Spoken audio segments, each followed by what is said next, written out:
Колко часа стои този хляб? Още един път. 4 часа.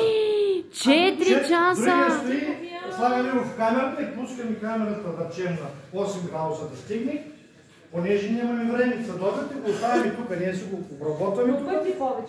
И стои много, около 15 часа някъде. 15 часа да втаси, както му кажем. Това е технологията. Стои в камерата и сутринта като дойдем, пускаме пища, пекарната да се нагрява и през това време той е готов и сега почваме да го печем. Първо типовия печем, през това време ние си работим белия хляб.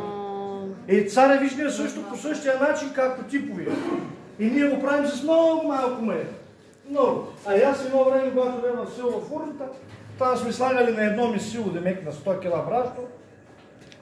Различието. Мая. Аха. А сега имаме 200 грама мая. Даже няма и 200. Това е голямата работа. И това да го имаме в Сатовча. Деца, и това го имаме тук, тази фурна. Нашата област. Виждате ли как става? Ето, хоп, леле. Оле, ето сега пътя на хляба. Вече ми говори. Чувате ли? Чувате ли? Сее се пшеницата. Да. Никни.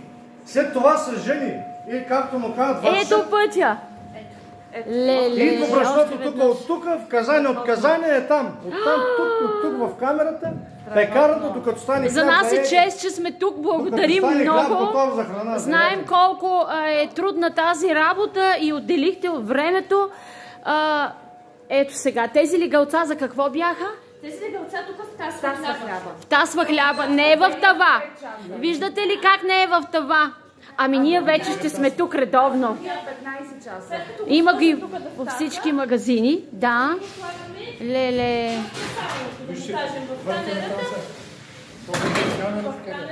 Аха.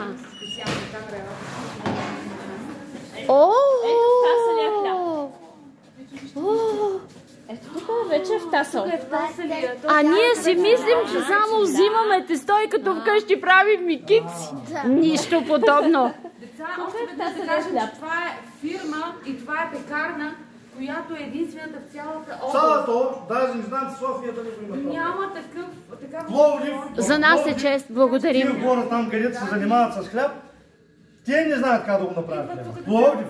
Така че ние трябва да сме благодарни, че я има тази пекарна. Значи от втасването и от там, тук е след малко ще слагаме, ще видите как се слага. След малко трябва да кажеш, че Чичо Росен го разкарва по домовете.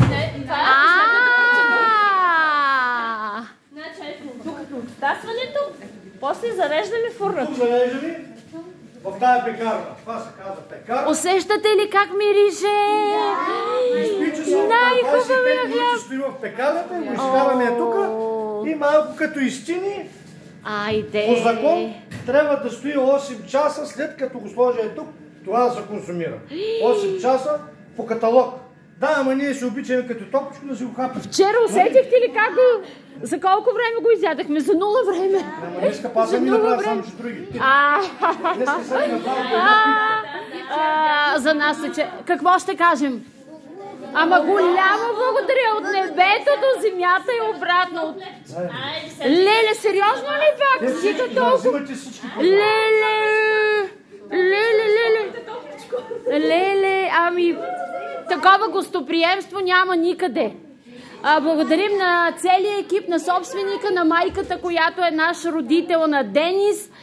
Трогнати сме хора. Ами то това е. Това е любовта. Това е любовта.